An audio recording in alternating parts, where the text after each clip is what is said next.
Welcome to MexMoves, our weekly podcast on business and finance in Mexico for a global audience. How are you, Eduardo? Doing well, Damian. How's everything? Good. Last night we had our office Christmas party, so still recovering a little bit from that. But actually the damage wasn't alcohol, in my case at least. It was that we played boliche, bowls, for 3 hours. And that sounds fun. My arm aches. I'm not used to using those boliche muscles. Did you score well? I did actually surprisingly well. Got over 100 in my various sets. So not the best for sure, but didn't disgrace myself. 100 is the minimum for me. So sounds like you exceeded expectations, as analysts would say. So this week we have two great interviews.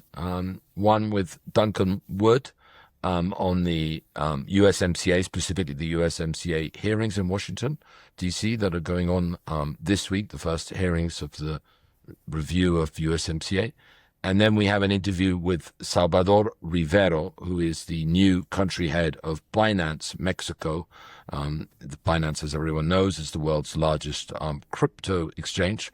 Crypto's going through, a little bit of a tough spot this winter, and he's going to talk about their plans for Mexico and what they are currently expecting to do here over the next couple of years. And then, Eduardo, I think it makes sense we can discuss the move to a 40-hour work week from the current 48 hours, and we can talk about Bimbo celebrating its 80 years, and then move on to Duncan and USMCA. Sounds good. Shall I start with the 48 hours minimum wage rise, Damien? 13% wage rise. 30%, sorry. That's all right. And the reduction to 48 hours, of course, go for it. Yep. Those were the two big announcements that were made yesterday at the meeting with the press that the president holds every morning. They were kind of expected. I think they were a little bit of a mixed bag, in the sense that the reduction of the labor week hours from 48 to 40 was decided to be on a gradual basis. And I think that's certainly good news at a time when the labor market in Mexico is not severely strong. So I think it was expected, and it was probably needed in Mexico. We've been having 48 hours, not all industries, but construction industry mainly and others. So this is good news for workers. All of the announcements made yesterday are good news for workers. I'm not so sure if they're good news for the economy overall. So the gradual reduction of the labor week hour is in that sense better than a sudden drop. And it will take place from now till the end of the sexenio, or Sheinbaum's administration. While the minimum wage rose 13%, as you correctly said so, Damien, which was higher than expected. Most economists were thinking that it would go between 10 and 11%, in pace with what has happened over the last 7 years. This will be the 8th year in a row that it is growing at a rapidly rate. The rate was really impressive during López Obrador administration, when it grew beyond 18% on an average every year during that sexenio. It was very much needed. That's the main reason many think Mexico's poverty numbers have improved very impressively over the past 6 years. 13.4 million Mexicans have living standards above the poverty line, which is very good news for the country overall and the consumer market in particular. Now, in the minimum wage increase, I also saw, I thought it would be a little bit lower too. I had made my own numbers and I thought it would be 10.5%, not to pressure the labor market that much, because as we know, most of the people that earn minimum wage are in restaurants, in small businesses, bars, places like that. So they are already suffering a cost pressure that might not be reflected into prices. And if they do, then inflation might be growing at a faster rate. So I thought it would be lower. It's 13%. It's 2 points higher, or 1.5% higher than I expected.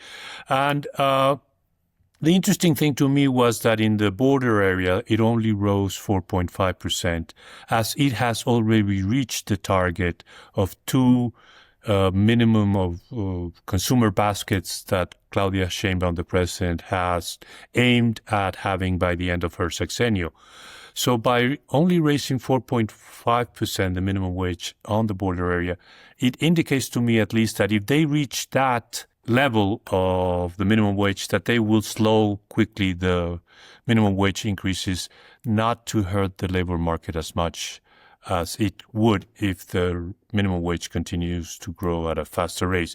This increase comes at a time when companies aren't hiring as much, when the growth of employment in Mexico is not as fast as it was before. So it's going to be tricky to see whether this has any repercussions on job creation more than anything else. And I'll leave it at that, Damian.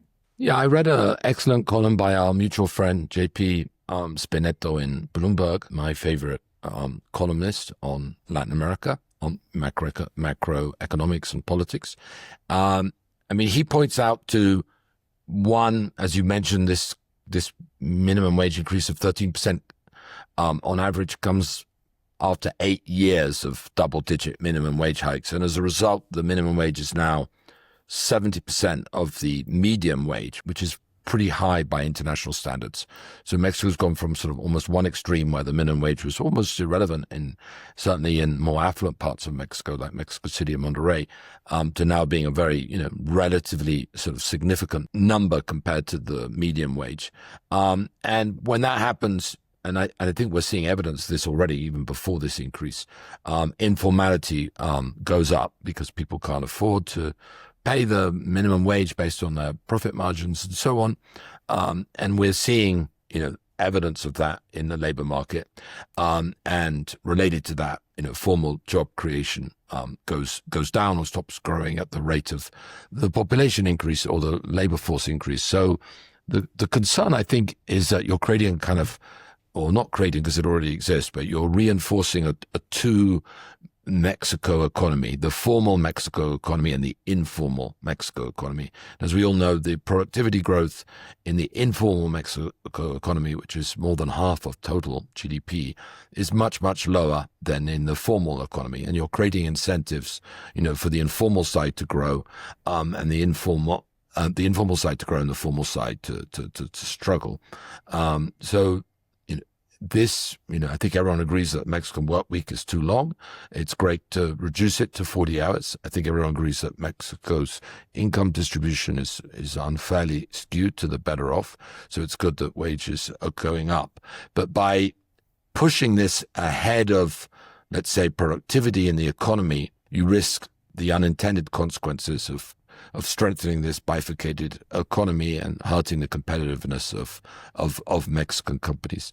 Now, I think there's a sort of chicken and egg issue, as always. If you raise wages and you cut the working week, this will force companies to be more productive because it's more expensive to hire people. And that's obviously great as long as there's enough overall job creation for people who are being, not finding jobs in the more productive companies because they're using less labor, they can find jobs elsewhere. But if you're not seeing a lot of dynamic job creation in the rest of the economy, then it just means people are being laid off, and productivity is going up, but overall employment is going down. So I think we're getting into territory now that you may start seeing some real consequences when it comes to formal employment generation and profit margins of Mexican companies, which are probably on average too high anyway, are certainly going to be affected in the more labor-intensive areas of the economy. Yeah, I think JP did hit it on the head with his column. I read it too. I wrote to him yesterday about it because we had written several similar pieces on wage increases. And I think the growth of the informal economy is the risk that this increase and labor reduction might produce. The trouble is that we have been not getting job creation numbers as clearly as we had before, because the IMSS now has incorporated those that are now working for the mobility and food distribution companies. And so the numbers are now skewed. So we didn't get a good sense in the second half of this year how much job creation there was. It was already suffering at the very beginning of the year. So yes, that's one of the main concerns, I think, of this increase. The inflation increase that everybody talked about was justified in the past because the minimum wage was tied to many prices in the economy. That's no longer the case. That's why the minimum wage could go up, and it doesn't necessarily create that much inflation. It might, but not as much as it was happening before. But now the real concern, I think, is what you mentioned, Damian: job creation, informality, and the consequences of these decisions might start to bite. So let's move on. One of the corporate events of the week was Grupo Bimbo celebrating its 80th birthday. They've just set up, for those interested, you can go and visit a Grupo Bimbo museum in Mexico, in Isabel La Católica 51. It's an old, very old building that inside the building has been refurbished for a sort of digital immersive space. I think all museums these days are digital and immersive. They're expecting 220,000 visitors per year. So it's going to be a pretty big museum. Goes through the history of Bimbo back in 1945, some of the science behind baking, the Bimbo Bear and the brand advertising innovation, and now its focus on regenerative agriculture, water, waste reduction, clean energy. It's become one of the most kind of ESG sort of focused companies, especially when it comes to clean energy. Mexico actually has quite a lot of museums. I don't know. It's a bit unclear how true it is, but people say that it has the second most museums of any city in the world. But I looked it up on the internet, and there's debate about whether that's true. But you have the police museum. Have you ever been to that, Eduardo? I haven't been to that one. I will. There's a torture it's got lots, museum. So the police one has like lots of police uniforms if you're into that kind of thing. And we'll leave it at that, as this is PG rated podcast. And we have a torture museum. We'll also leave it at that. There's a great toy museum in Doctores. Have you ever been to that one full of vintage toys? Which is privately owned. There's a chocolate museum. But anyway, so now you can see a Bimbo museum and all the thousands or hundreds of Bimbo products. But I was looking it up. Actually, there's quite a lot of companies that are older than Bimbo. So before Bimbo gets too pleased with itself, Jose Cuervo claims that it was founded in 1795, 230 years. I mean, there seems to be a little bit of competition, to be the old, to sort of show how old you are when, they're finding somewhat tenuous links to some sort of entity hundreds of years ago. And I guess that's part of the sort of corporate branding, especially if you're selling a consumer good like tequila. We're 230 years old, so we must know what we're doing. There was a Señor Cuervo, if I recall correctly. That's how the name came. That's right. And I actually know, nothing to do, as far as I know, with the company, but there was a fund manager at HSBC in London, HSBC Asset Management, called Jose Cuervo, and he got, everyone assumed that he owned the tequila, and he was a humble London-based fund manager. Anyway, so Cuervo's been around 230 years. They didn't actually list in the stock market until 2017, so they're not even 10 years old in the stock market, but they got their, apparently, they got their royal license to produce tequila in 1795. Liverpool, that was started, as I think we all know, by French immigrants in Mexico. They imported goods through the port of Liverpool in England, and that's the name. That's hence the name. I think the boxes had Liverpool on them because they came from that port. That's been around since 1847, 178 years. And they've been on the stock market since 1965, so they're celebrating their 60th year in the Mexican stock market. Palacio de Hierro, another high-end department store, even perhaps higher end, but much smaller than Liverpool. They were founded in 1891. They're now owned by the Grupo Bimbo, the Balleres family, which also owns Peñoles, which itself is 138 years old. Sanborns is another retailer, is 122-year-old. And on the industrial side, you have Cemex, which was founded in 1906. And they, I think they were listed in 1976 in the stock market. So, and Ardez, the consumer product company, is 111 years old, and Grupo Modelo is 100 years old.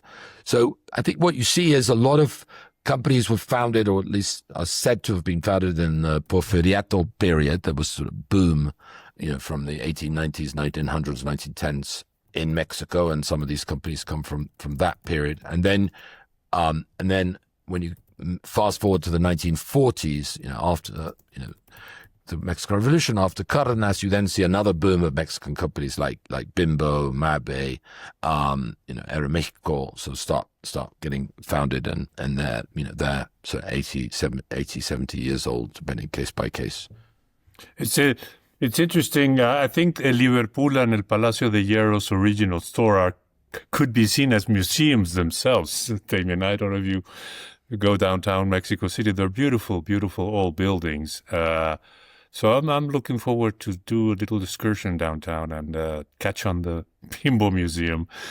And but those two buildings are also spectacular for anyone visiting Mexico City. And there is another company that it's not traded on the stock market that is as old as that, and that's the Grisi company, the one that makes shampoos and soaps and things like that. I don't know if you've heard about them. They're about 162 years old, and I think the head of Santander comes from that family, Hector Grisi, if I recall correctly. So and those two areas that you mentioned in Mexico's historical terms were times of great economic growth and prosperity, and it's interesting that they've lasted so long when companies tend to change quickly in the world these days. Yeah, I guess the problem, if you're going to be negative, which of course we don't like to be, is there aren't a lot of new companies. If you look at the US, the big companies, the ones, the Magnificent Seven, Google, Amazon, NVIDIA are all relatively new companies, worth hundreds of times, old traditional companies in the US at this point worth trillions of dollars, whereas Mexico really hasn't over the last 20 years created any very large new company. So I think that speaks to lack of competition, high cost of capital, certain kind of risk aversion, macroeconomic risk, the challenges that not just Mexico has, but Europe has, South America has, of being a kind of big global company when your home market is by global standards relatively small. But Brazil's done a much better job, than Mexico. The biggest, depends on the day of the week, but roughly speaking, the biggest company in Brazil is new, worth $80 billion. That's 10 years old or so. Biggest company by a long way in Argentina, and probably the biggest company by market cap in Latin America is Mercado Libre, which is 20 years old, and Mexico still talking about Liverpool and Cemex and FEMSA, which has also got very long history, and so on. So it's great that we have these icons that are still thriving, but in addition to that, it would be also great if we had some newer companies like the US and even South America have been able to create. Yeah, no doubt that it's always been talked about the lack of innovative presence in Mexico. There are a few new names out there, but not to the size that the ones you mentioned, new Mercado Libre, which have been very impressive in the past few years, how they've managed to even penetrate the Mexican market, and they're present here by a large margin. And talking about Bimbo, I went through some of the Wall Street research on it before this conversation. And, the company, I think everyone sort of would agree across the analyst community that it's one of Mexico's most impressive companies. It's in 35 countries. It's got 150,000 employees or so. It's got 20 billion, 400 billion pesos of sales, or 20 billion, roughly 20 billion US, 2.5 billion of EBITDA.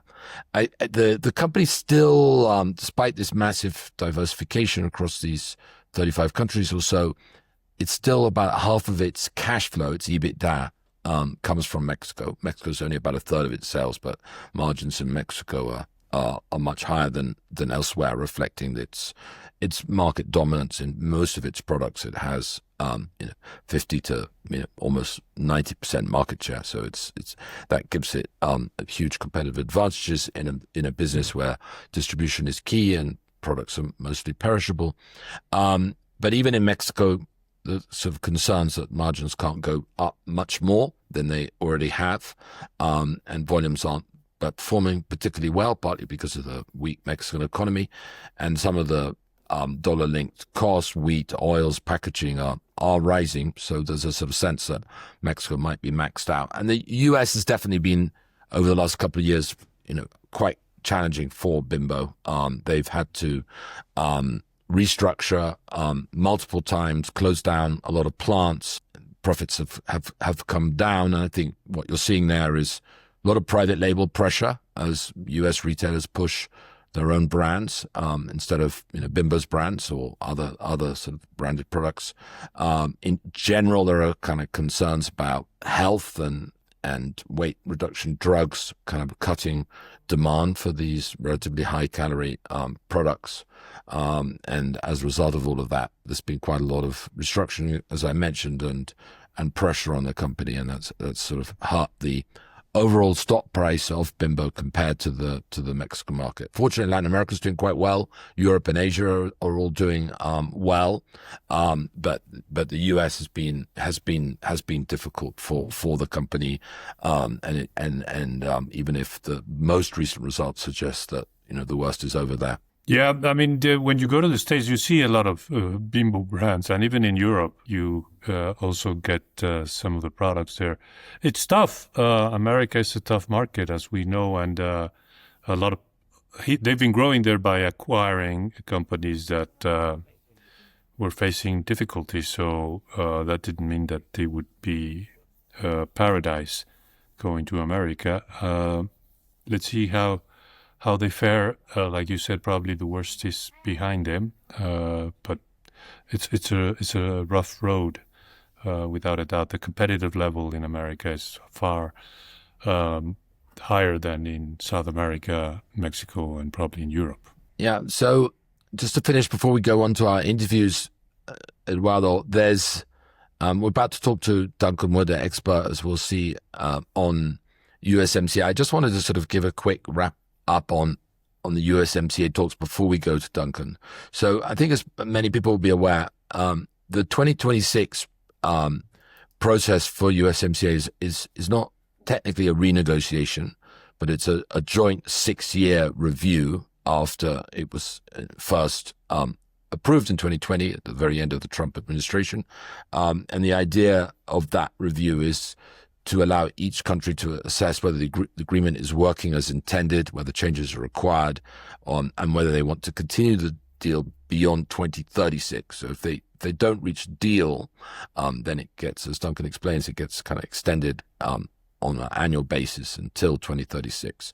JP Morgan has an interesting report out, JP Morgan economists, and they basically put into probabilities different scenarios. They have a base case scenario of 60% probability that USMCA is renewed with mild adjustments, and Mexico, under this scenario, agrees to some concessions on energy, labor, and makes some sort of sector-specific commitments on steel and autos and agriculture, and maybe some changes to rules of origin. And then they have a 25% probability of there not being an agreement in 2026. And so then the annual reviews begin from 2027 to 2036. It's not exactly a collapse, but uncertainty clearly would increase. And then they have a 10% probability of basically a suspension of USMCA, not quite a cancellation, which they then put at 5% probability. So I think with these hearings going on this week in Washington, Trump making some negative comments, which people are taking with a pinch of salt right now, whether he will approve it or not. USMCA is definitely going to be the center of political and economic opinion in Mexico's business sector going into next year. Yeah, the discussion with the talk with Duncan is very interesting. He's optimistic, I would say, overall, and everybody would listen why he thinks so. I'm glad to hear 60% is the highest number for the renewal. I think that the agreement is good for both countries. And one element that gives me a little bit of more hope too, Damian, is the fact that Trump has had to reverse many of his tariffs because of higher cost of living in America. So he might, or the administration might come into these talks with less strength because he hasn't accomplished what he claimed he would with tariffs. And Mexico plays an important role in some of the elements that are hurting consumers in America, mainly in agricultural products and produces like that. And car prices are also going up in America. Mexico is a big auto part company. So there might be more incentives for him to renegotiate than not. And I hope that 60% grows as time goes by.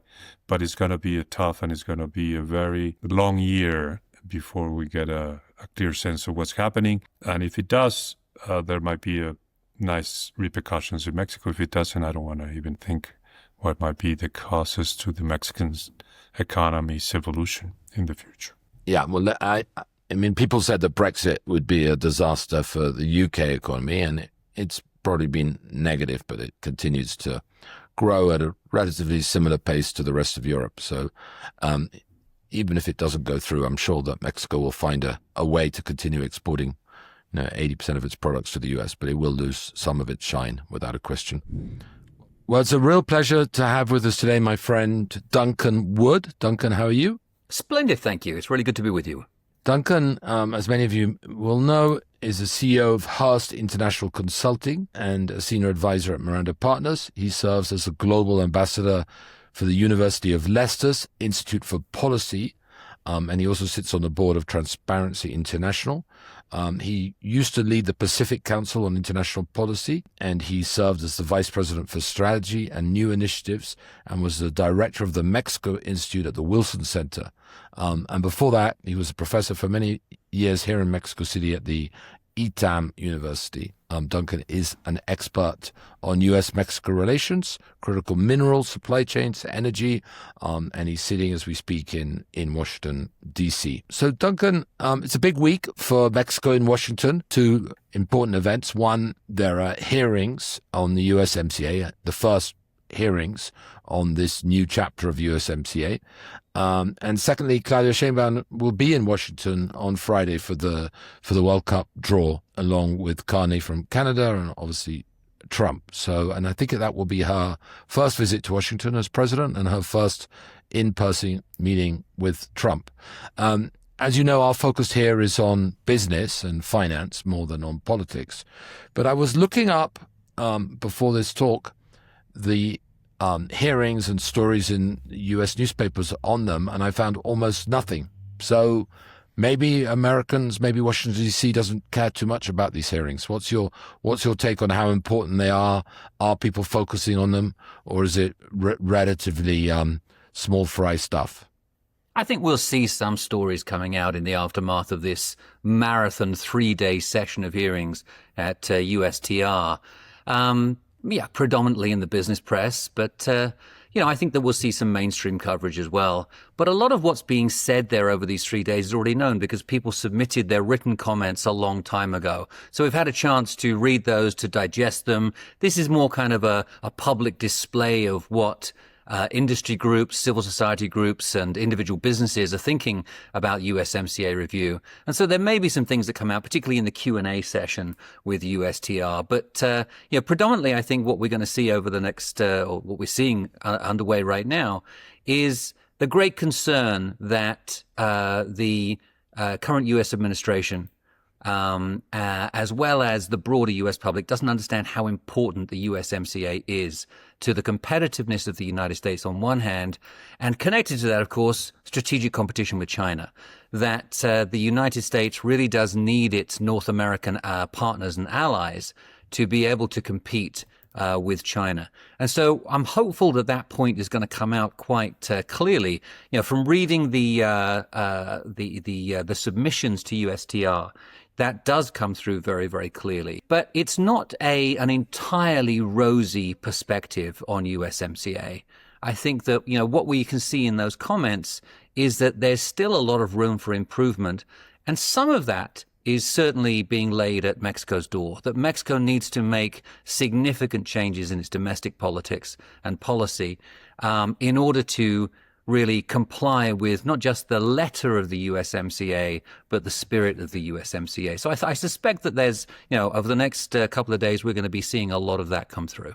And do you think, Duncan, that the Trump administration cares that much about, let's say, Mexico's investment sector? Or do you think their focus is more on cars and jobs in the U.S. and the trade deficit with Mexico and obviously migration and fentanyl, which is largely separate to USMCA? I mean, do you think all these petitions that Mexico open up energy, treat people more fairly on tax, do you think they're going to resonate with this America First, USTR and Trump administration? It's interesting because in Trump 1.0, I think we saw very much a perspective from the administration that they don't really care about investment conditions in Mexico because they want to encourage as much investment as possible here in the U.S. I think this time around we've seen a slight shift in tone. I think there is more concern. It's being echoed at times within the administration, as well as up on Capitol Hill, and certainly from industry groups, to say that we need Mexico, but we also need Mexico that is kinder to business. And so they are part and parcel of the same perspective now. And I think it's one of the reasons why we've seen perhaps a more lenient perspective and attitude from the administration towards Mexico, because they understand how Mexican competitiveness is directly tied to U.S. competitiveness, even more so than in the case of U.S.-Canada relations. And that's a significant shift since the first administration. And Duncan, looking into next year, are you confident that Americans will understand these arguments, or the U.S. administration will understand these arguments, and that we'll get USMCA approved? And to the extent that it's modified, where do you see the modifications coming? Yeah, so in terms of the U.S. public, I think that's unlikely. I think it still remains quite an esoteric issue for business groups and individual industries. But certainly within the administration, there's an understanding of its importance. That doesn't mean, though, that there is going to be a wholesale acceptance of the USMCA as it stands right now, or even with significant changes. And I still think that there's a very, very good chance that we see two separate agreements to begin with. One between the United States and Mexico, and secondly, and I think it's going to take longer, between the United States and Canada. So I can see very easily a situation in which the USMCA renewal is actually kicked down the road a little way. Because if it's not renewed in 2026, there then begins a 1-year review process. So each year there will be a review up until, for the next 10 years, until the 16-year life of the USMCA is ended. And at every point along that way, the USMCA could be renewed and extended for another 16 years. So I suspect that what we're going to see is that there's going to be intensive negotiations on a bilateral basis between the United States and Mexico and between the United States and Canada. And just looking at the way that things have gone up to this point, and building on the point that I made earlier, which is that the United States recognizes how important Mexico is, I suspect that it'll be easier to come to an agreement with Mexico than it will with Canada. Hey, Duncan, Eduardo here. Of what you've read of the submissions, do you see any alarm bells for the Mexican government that they should be worried about? Yeah, I mean, I think that it's easy just to refer immediately to investment conditions in the energy sector, but I would say that in general, the question of regulatory divergence across the region is an issue, and Mexico, of course, is part of that issue. Energy, as I said, is key there, but agriculture is also very, very important. Remember how important agricultural lobbies are here in Washington, particularly the corn lobby in Washington. And I think that there is concern over the issue of interagency coordination, cross-government coordination, and the overall issue of regulatory cooperation, competitiveness, etc., and different and diverging national standards and incentives for issues as diverse as EVs, batteries, hydrogen, carbon capture, methane, etc. All of those things, I think, are something that there is concern that we want to have greater coordination. And that may be too much of a Santa Claus list at this point in time. First of all, those aren't particularly sexy issues. Second of all, anything to do with the climate and the environment is probably not going to go very far with this administration. But, issues such as digital governance and technology, particularly when it comes to AI, I think that there's an important conversation to be had there. And we all know how far behind Mexico is in those areas. And of course, digital governance, cybersecurity are becoming increasingly important in the age of AI. Will this short visit by Claudia to Washington for the World Cup, nothing related with free trade, would that make any difference? Do you think there'll be under the table suggestions, talks, whatever, to ease the process in the future? I think it will help, to be honest with you. I think it helps very much that folks come to Washington and they sit down and they have a positive interaction with President Trump. Is no guarantee by any stretch of the imagination. But Mexico, and particularly President Sheinbaum, has had a largely positive relationship with President Trump in the second administration. Yes, there have been an enormous number of concessions, whether it's on extraditions, fighting fentanyl, migration, etc., dealing with China. But, that has meant that President Trump, I think, is pleasantly predisposed towards Mexico at this point in time, and particularly towards President Sheinbaum. So I think a face-to-face meeting gives them both the opportunity to celebrate that successful record of coordination and interaction up to this point, and that should help to pave the way for a fruitful 2026. And one last question on my part. Non-tariff barriers was brought up in a document issued by the U.S. government. Has that been addressed already? What do you think about that? So I've had a chance to speak with folks at USTR about that, and that document, which was issued, I believe, in March of this year, is full of issues with regards to Mexico, and so there are very real concerns about non-tariff barriers. And, it provides a number of pressure points for the administration to use against Mexico in the negotiations for the USMCA review and potential renewal. And that's how I think it's going to be used. It's in that document. There are some which are serious, which can be used, and the United States government has really the authorization to pursue those. There are others which are seen as not so serious, which are just going to be discussion points. And so I think that there will be a lot of revisiting of that document in the coming months. And I think a lot of those issues have already come up. And as I say, folks at USTR suggest that there has been positive progress with the Mexican government on a lot of them. Duncan, you're there in Washington, spending a fair amount of your time thinking about U.S.-Mexico relations. How would you characterize the Mexican government's lobbying effort in Congress and with the Trump administration? And how would you characterize the Mexican business sector's involvement in what's going on with USMCA? I think there's two things here. Number one, and I think this is very important to reflect upon in light of President Sheinbaum's visit this week, Congress has been neglected for far too long. Not by the Mexican embassy here in Washington. I mean, they have a very active program up on Capitol Hill. But whenever there is a high-level visit from a Mexican cabinet member, or now from the president herself, and previously from President López Obrador, Congress has been left out of the mix. And I think that's a huge mistake for the long-term relationship. And so that needs to be strengthened. With regards to Mexican business, I would say that Mexican business is present here in Washington. They play a role not just in, being active on Capitol Hill, also in the think tank community.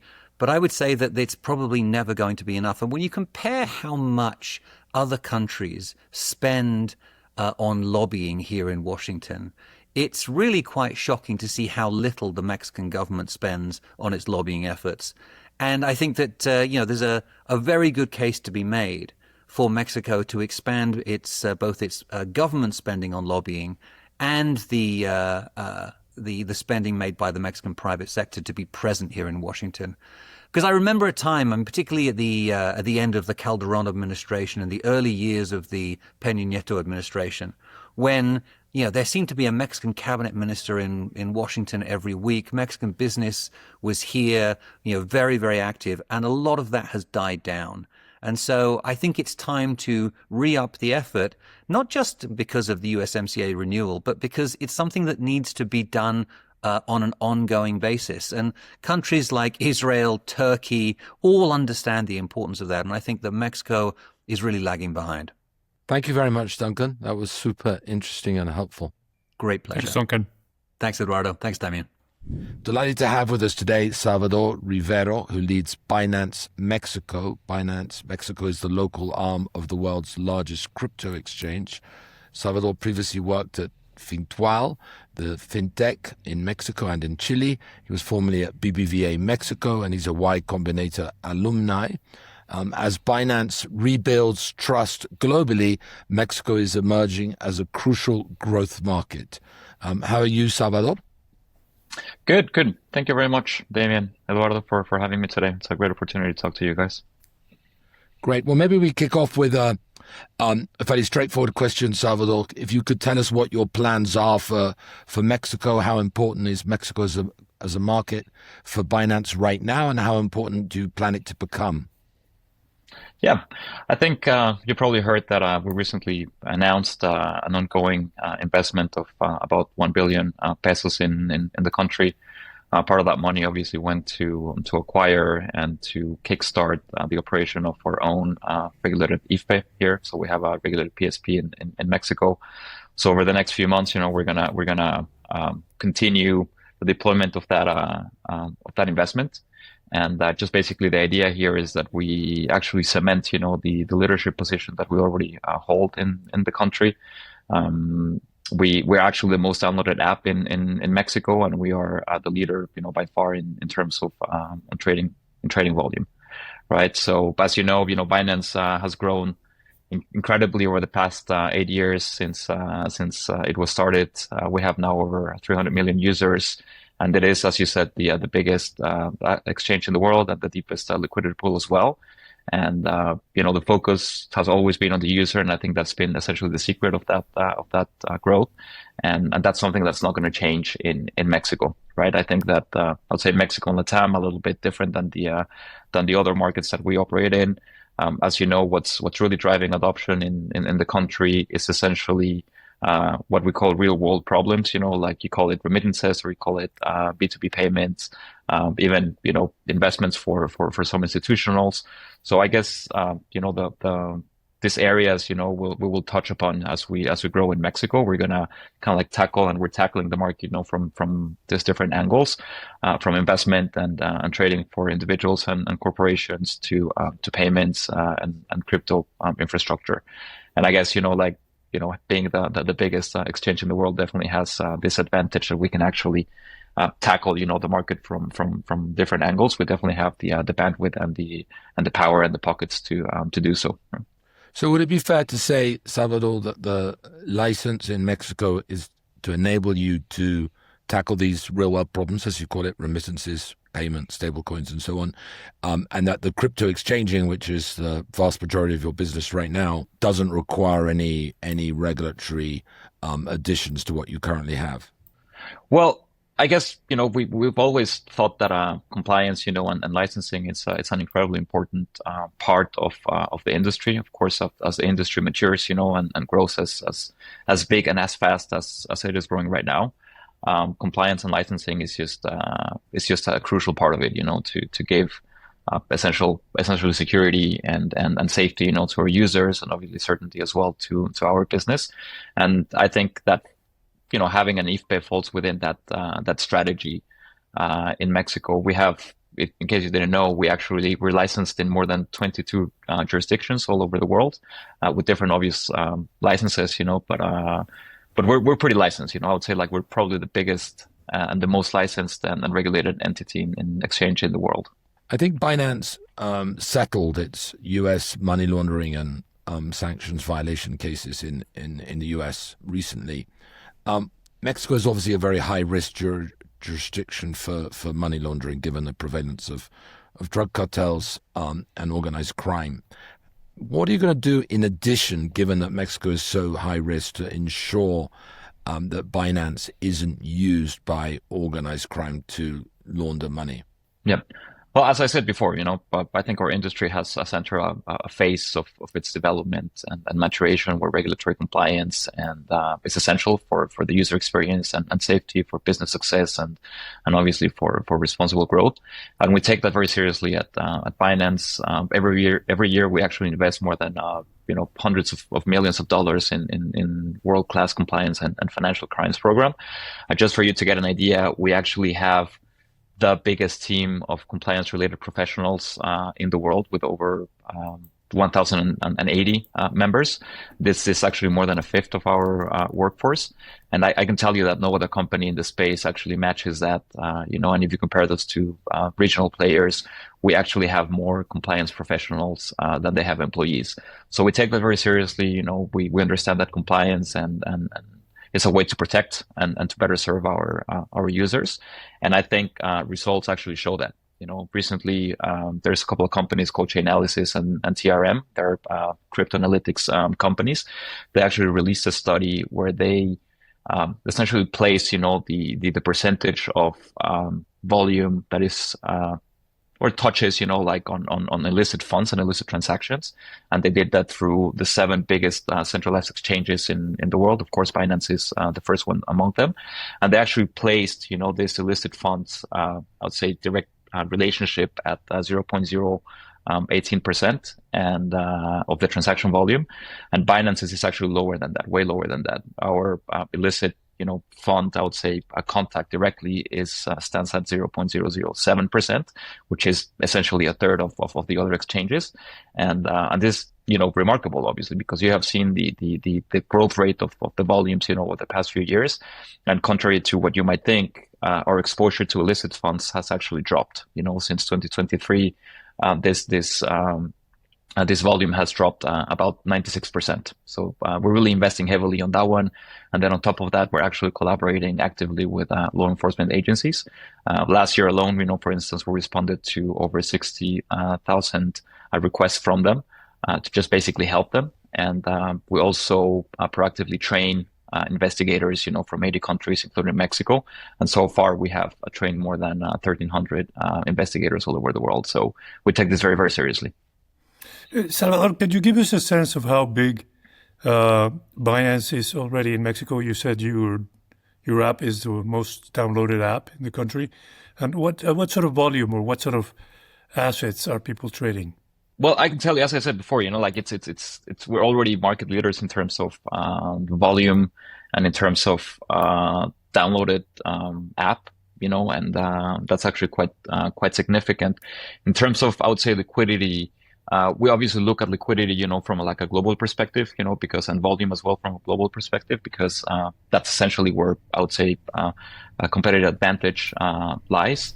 But just for you to get an idea of the size of our operation, over the course of 3Q this year, we had net inflows of almost $15 billion just alone in Q3. And if you compare that to the next 10 centralized exchanges, it's actually way bigger. They had net inflows of about $100 million or so. So you can see the size of it, and I think if you think about it, this is pretty normal. I think we see this in other exchanges, we call it crypto exchanges or basically securities exchanges, like if you think that, for instance, about NASDAQ or the NYSE, you would think that everyone wants to go there, because there's liquidity. So liquidity begets liquidity, right?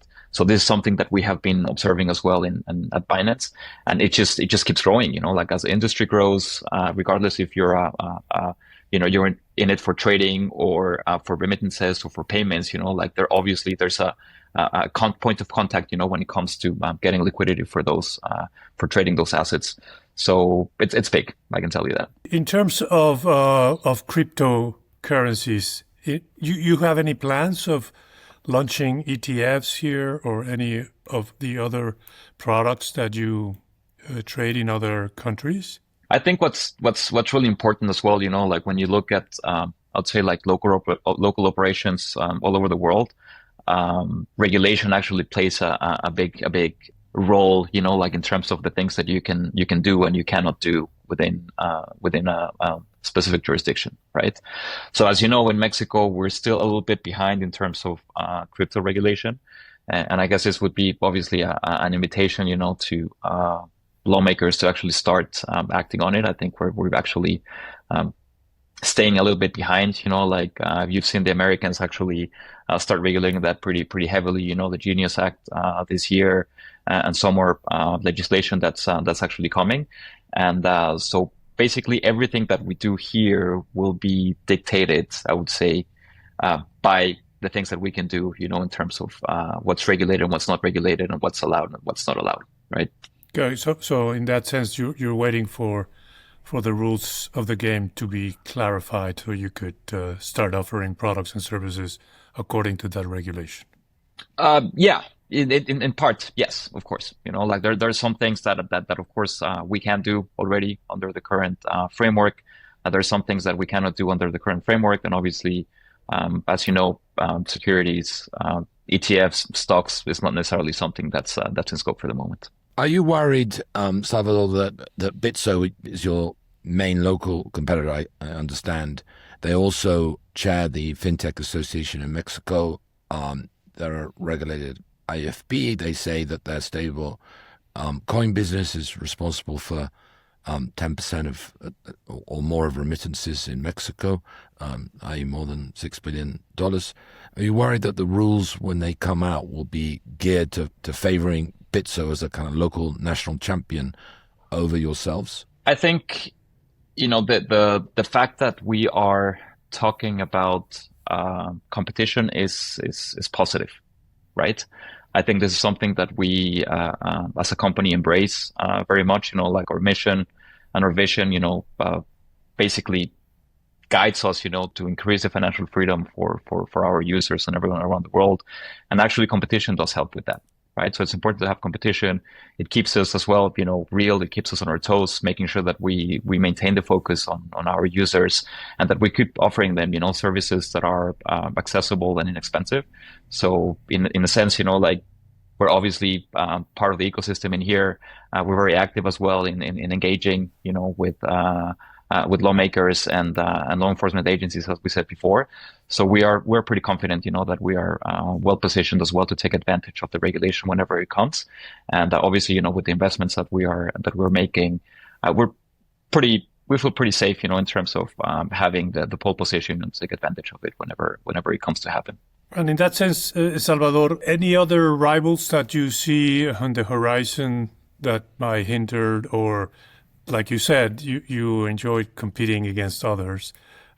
What's the landscape in Mexico from your point of view in the sphere where you're playing? I guess, like we have seen, and this is something obviously that we haven't seen it that much in Mexico, again, because of the regulation. This is, again, something that we need to start working on. But we have seen a number of global players actually start, investing in blockchain and in crypto heavily. I guess most of these institutions, I'm going to call them financial institutions and even listed big public companies, they're kind of starting to understand a little bit, the benefits of the technology. So we have seen a lot of investment on that front. Recently, of course, you saw some payments companies acquiring big or smaller startups, that process stablecoin payments, for instance, or that actually specialize in tokenization of regulated assets. So we expect that trend to happen in Mexico as well at some point, when the regulation allows it. But I guess from our perspective, we have so many things and such a big ecosystem in terms of possibilities, both in infrastructure and actual, direct to consumer products, that we are actually able to collaborate with a ton of these companies. So recently, for instance, we announced a partnership with Franklin Templeton and also with BlackRock, which are some of the biggest asset managers in the world. And the whole idea here is that we explore, ways to combine essentially their expertise in compliant tokenization, if you want to call it like that, and our global capacity in terms of trading infrastructure and investor reach. So in some instances, we're going to play directly to the consumer, directly to the corporate, and then on some instances we're going to also play the infrastructure layer, which is something that we already do. So the appetite, you see a good deal of appetite for the products and services that you might offer, or you're already offering in the country, with competition as it is.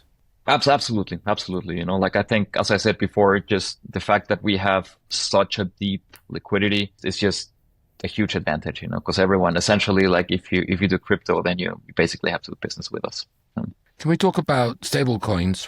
What are you currently doing with respect to facilitating remittances between Mexico and the US? Is it mainly a B2B business, or are you focused also on the end beneficiary of the remittances?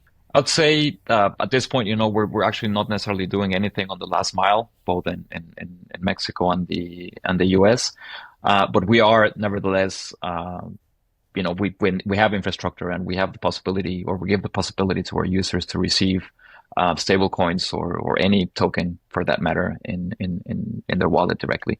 So we actually, I wouldn't say we track it specifically at that point, but we definitely allow our customers to receive stable coins and other tokens in their accounts. But is the plan to issue your own stable coins and promote that usage, or is the plan more to focus on being an exchange for multiple stable coins of other players? I guess it really depends, on kind of like the use case. We tend to evaluate those use cases individually. I would say in some cases, we might be able to provide liquidity and competitive FX rates, for instance, to companies that are already doing this specifically. In some other instances, we might provide the actual infrastructure for them to start building that. So we definitely touch upon that, and our intention is definitely to be in that space. And talking about other intermediaries, I mean, a lot of banks historically in Mexico, because of the regulators, have been sort of reluctant to deal with crypto exchanges. At one point, I, in a professional capacity, was working on a crypto issue, and MailChimp, the email service, cancelled my account because I mentioned the word crypto in an email. I mean, that was a few years ago. I don't think that would happen anymore. But are you onboarded by big Mexican banks? How are you dealing with your intermediaries here in Mexico? I think overall, since I would say but not only in Mexico, I think it has changed over the past, I would say 2 years or so, the risk appetite that financial institutions tend to have when it comes to crypto companies. I guess the problem that they had before, understandably so, was that there was no actual clarity when it comes to regulation. I guess the biggest market in the world, hadn't necessarily moved in that direction either. I think the previous administration in the US wasn't necessarily crypto friendly, so everyone was a little bit reluctant, and obviously reverberates, to the rest of the world. So everyone was a little bit reluctant to engage with crypto more openly and more extensively. And I think that has definitely changed over the past year and a half, I guess. The current administration in the US has made very clearly, that the crypto is on their agenda, and they've been acting on that agenda as well. So we have definitely seen more appetite as well from financial institutions, to engage in conversations that normally they wouldn't have had with us in the past. So I take it from that you're in conversations, but you're not yet onboarded by mainstream Mexican banks? We can't necessarily speak about that kind of stuff. Those tend to be business relationships that we take care of. But overall, as I said, the general sentiment is that the openness to have conversations is there. And Salvador, would you say from the risks perspective or the lack of government enthusiasm for cryptos, do you think stable coins are the future in the sense of giving greater security to investors and to the authorities? Is that the way that the future goes in the crypto world, or is just one additional asset? I think what's happening, with the technology all over the world, and not only when it comes to stablecoins. Stablecoins actually have been, very, very, I would say, famous over the past few months, and deservedly so, because I think they do solve a couple of problems, that we had before. Obviously, they're cheaper to use. They settle pretty much 24/7. They're easier, I would say, and cheaper, like to move around all over the world. That's something that we will need to start regulating in Mexico as well. But I think the use case for crypto and for blockchain goes way beyond that, And as I said before, the fact that some institutions or big institutions in all over the world are actually investing in the technology. Franklin Templeton, as I said before, for instance, they have a blockchain a team since 2020, and they've been investing heavily on it. And not only when it comes to stable coins, they have been tokenizing. They actually have a really nice tokenized money market fund that it's already live, and that allows for many different use cases, both for individuals and for corporates. So I think this is going to go way bigger, if you want, than stable coins. I think in a few years' time, we're going to have a lot of the banking infrastructure redone and rewritten, in the blockchain, and it's going to be powered by the blockchain. Most people actually won't necessarily know about it, but it will definitely be there. Like, it's not only benefits of cost savings for consumers or for users, but also for the actual institutions, right? Because you don't need a lot of the overhead that you might otherwise need to conduct the same kind of business. So I'd say it's a net positive, and we're seeing that heavily. And I think in Mexico's not going to be the exception. I think eventually, and I think it'll happen very soon. Like whenever we start regulating this properly, I think we're going to be there's going to be a number of players, who are sitting at the moment on the sidelines, who jump into the market and actually tap into the potential of it. Yeah, I think we will need to speak again, Salvador, because this blockchain technology is going to transform a lot of things, I think, in the world. So thank you very much for your time and sharing Binance's operations and future operations here in the country. Appreciate you coming into our podcast. Oh, thank you so much for having me. It was a pleasure. Likewise. Well, with that, I think we can probably wrap up. Thank you, everyone, for joining MexMoves. Hope you tune in next week. Thank you, everybody. We'll be here next week.